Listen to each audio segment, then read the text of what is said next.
अस्सलाम वालेकुम viewers, welcome to another tutorial of web development. Last video में मैंने आपको CSS का इंट्रोडक्शन दिया था। आपको CSS स्टाइल्स के मैंने तीन तरीके बताए थे, तीन टाइप्स बताए थे, इनलाइन CSS, इंटरनल CSS और एक्सटर्नल CSS। यही तीनों CSS स्टाइल्स जो हैं ये इस वीडियो में मैं आपको प्रैक्टिकली करके समझाऊंगा कि इनलाइन CSS क्या होती है, इंटरनल CSS क्या होती है और एक्सटर्नल CSS क्या होती है। और ये भी बताऊंगा कि हम ये तीनों यूज कब करते हैं, कहाँ करते हैं और क्यों नहीं करते कुछ, और इसके एडवांटेजेस और डिसएडवांटेजेस जो हैं वो इस वीडियो में आपको मैं बताऊंगा। तो अगर आप इन तीनों चीजों के कॉन्सेप्ट्स जो हैं वो ठीक से समझना चाहते हैं तो मेक श्योर आप वीडियो को स्टार्ट से एंड तक देखें। तो जल्दी से अपना आईडी ओपन कर लें, काम स्टार्ट करते हैं। तो ये मेरे पास विजुअल स्टूडियो कोड आईडी मेरे पास इंस्टॉल हो चुका है। आपको याद होगा जब मैंने स्टार्ट में आपको जिस दिन मैंने ये विजुअल स्टूडियो कोड इंस्टॉल करवाया था तो मैंने आपको तीन तरह की फाइल्स जो है वो क्रिएट करके दिखाई थी, वो यहीं पे पड़ी हुई हैं अभी भी। फॉर्म्स की मैं आपको एग्जांपल दे रहा था तो मैंने एक HTML टाइप की फाइल क्रिएट कर ली थी forms.html। एक मैंने CSS टाइप की फाइल जो है वो क्रिएट की थी forms.css, और एक जावास्क्रिप्ट टाइप की हमने फाइल क्रिएट की थी forms.javascript। तो हमने HTML की फाइल क्रिएट की थी HTML का काम करने के लिए, और .css टाइप की फाइल हमने क्रिएट की थी कि उसमें हम CSS का काम करेंगे। लेकिन अभी इंटरनल और इनलाइन CSS जो है ये HTML शीट में ही करेंगे, और उसके बाद जब हम एक्सटर्नल CSS पे जाएंगे तो मैं आपको CSS की फाइल क्रिएट करके उसमें जो है वो काम करके दिखाऊंगा। तो हम स्टेप बाय स्टेप चलेंगे। पहले मैं आपको इनलाइन का बताता हूँ, फिर इंटरनल पे, और फिर उसके बाद हम एक्सटर्नल पे चलेंगे। तो यहाँ से मैं एक न्यू फाइल क्रिएट कर लेता हूँ, CSS02 दूसरा ट्यूटोरियल है .html। जब आप एक्सक्लेमेशन मार्क यहाँ पे प्रेस करते हैं तो आगे एमिट एब्रिविएशन लिखा हुआ आता है, इस पे आप एंटर करते हैं तो ये लिटिल बिट ऑफ कोड जो है ये आईडी खुद ब खुद ही आपको दे देता है राइट करके। इस चीज को कहते हैं बॉयलर प्लेट, ठीक है। और अब हम अपना काम स्टार्ट करते हैं। यहाँ मैं बॉडी में एक हेडिंग लगा लेता हूँ इनलाइन CSS, क्योंकि पहले हम इनलाइन CSS को कवर करेंगे, उसके बाद हम चलेंगे इंटरनल CSS पे। तो ये मैंने इनलाइन CSS की हेडिंग लगा ली है यहाँ पे। तो यहाँ पे ना मैं 4 पैराग्राफ्स क्रिएट कर लूंगा आपको समझाने के लिए।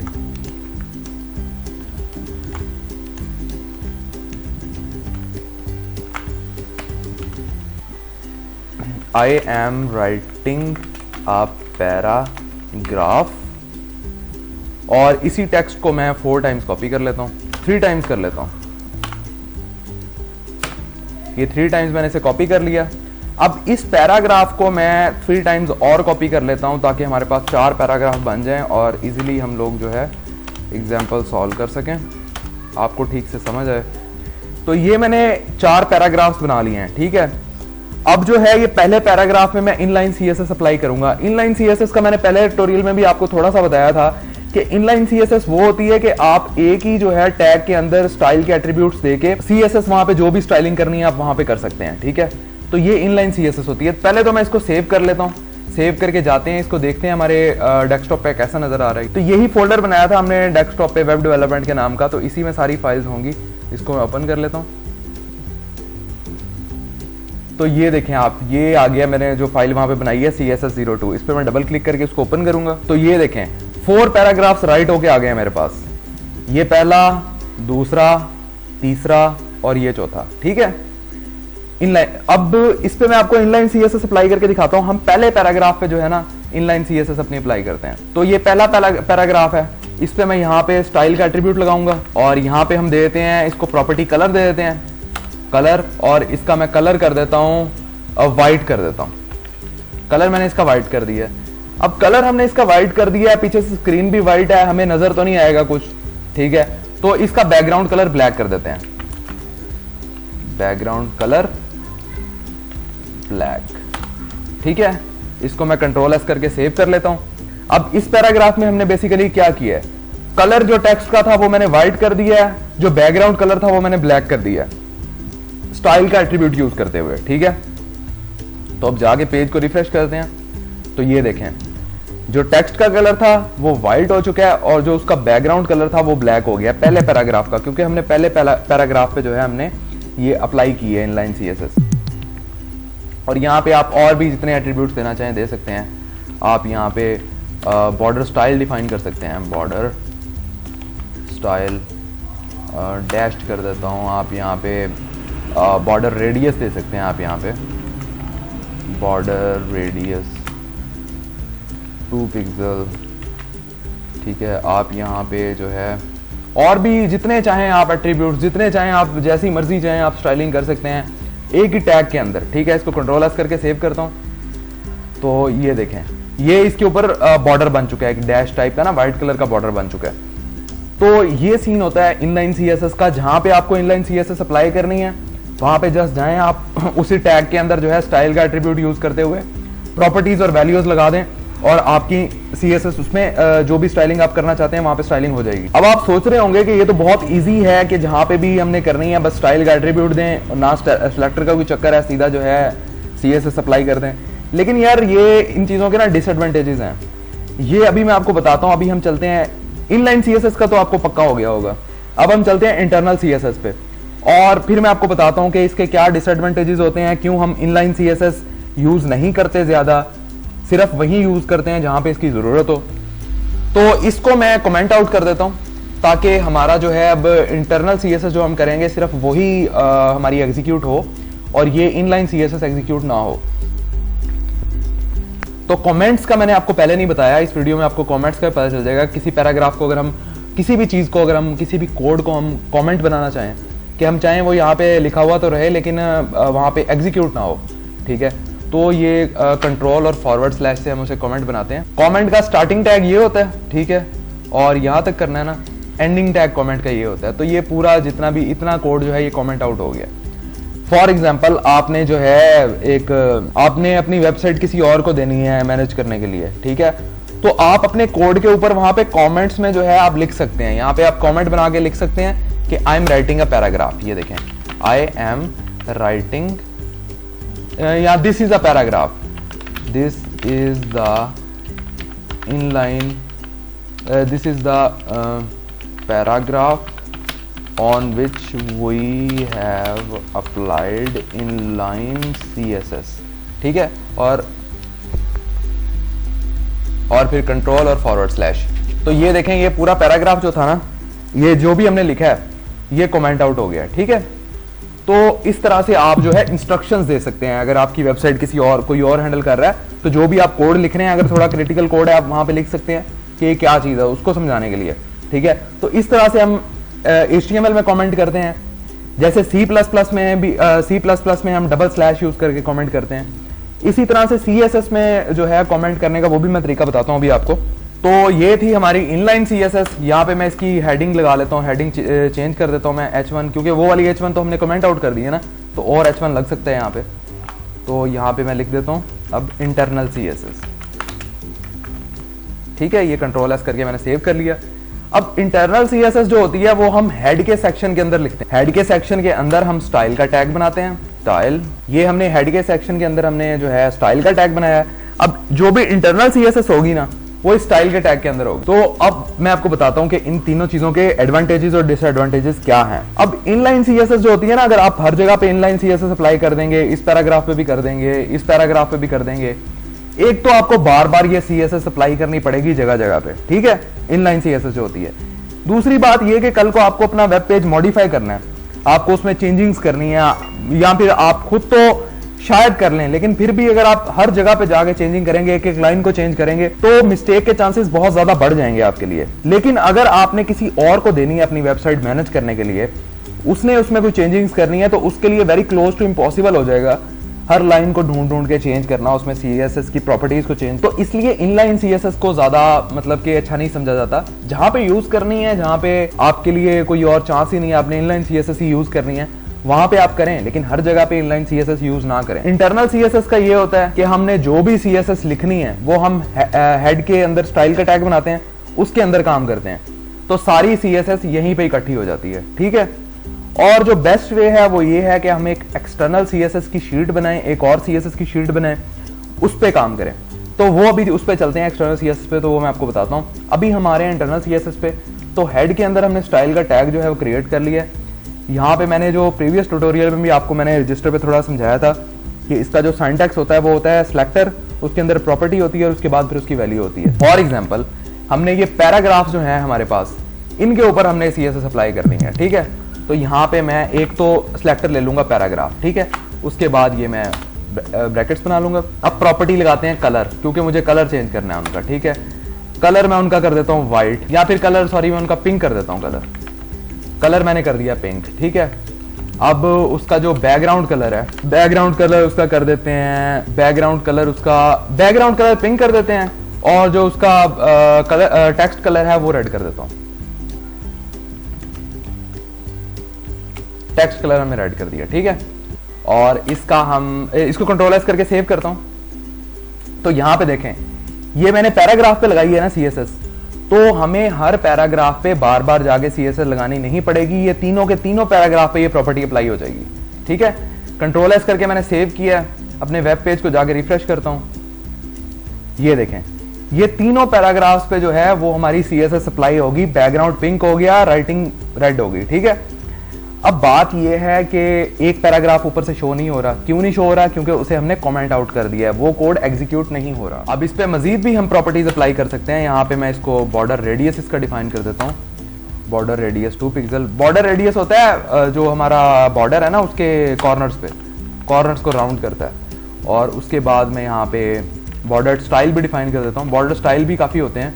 बॉर्डर स्टाइल में आपके पास जो है ग्रूव आ जाता है और डैश्ड आ जाता है, सॉलिड आ जाता है, जो आप बॉर्डर रखना चाहें। तो मैं ग्रूव कर देता हूँ, ठीक है। पैडिंग दे देते हैं, इसे पैडिंग भी दे सकते हैं, ये भी CSS की प्रॉपर्टी है। पैडिंग में इसे 20 पिक्सल दे देता हूँ। मार्जिन भी इतना दे देते हैं। इन चीज़ों से कंफ्यूज नहीं होना, ये भी CSS करेंगे ना आप, padding, margin, border style, border radius, यही चीज़ें आपने इसमें करनी है। ये चीज़ें मैं डीपली एक्सप्लेन करूंगा, ये चीज़ें आपको बिल्कुल रट जाएगी। ये जितने भी 4-5 आने वाली जो वीडियोज़ है ना, उनमें आप ट्रेन हो जाएंगे। तो किसी भी चीज़ को देख के परेशान नहीं होना, बस जैसे मैं कर रहा हूँ मुझे फॉलो करें। ये कंट्रोल एस करके मैंने सेव किया।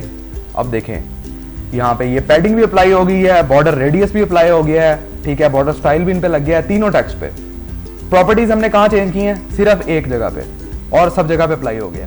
तो अगर आप चाहते हैं कि आपने किसी मखसूस पैराग्राफ पे, किसी स्पेसिफिक पैराग्राफ पे ये प्रॉपर्टी अप्लाई करनी है, आप सभी पैराग्राफ पे नहीं करना चाह रहे, आपकी कोई आपने प्रॉपर्टीज बनाई हुई हैं, वो जस्ट आपने किसी एक पैराग्राफ पे करनी है। ये तो हमने सारे पैराग्राफ पे ये प्रॉपर्टीज अप्लाई कर दी है ना, हमें बार बार इनलाइन CSS नहीं राइट करनी पड़ी।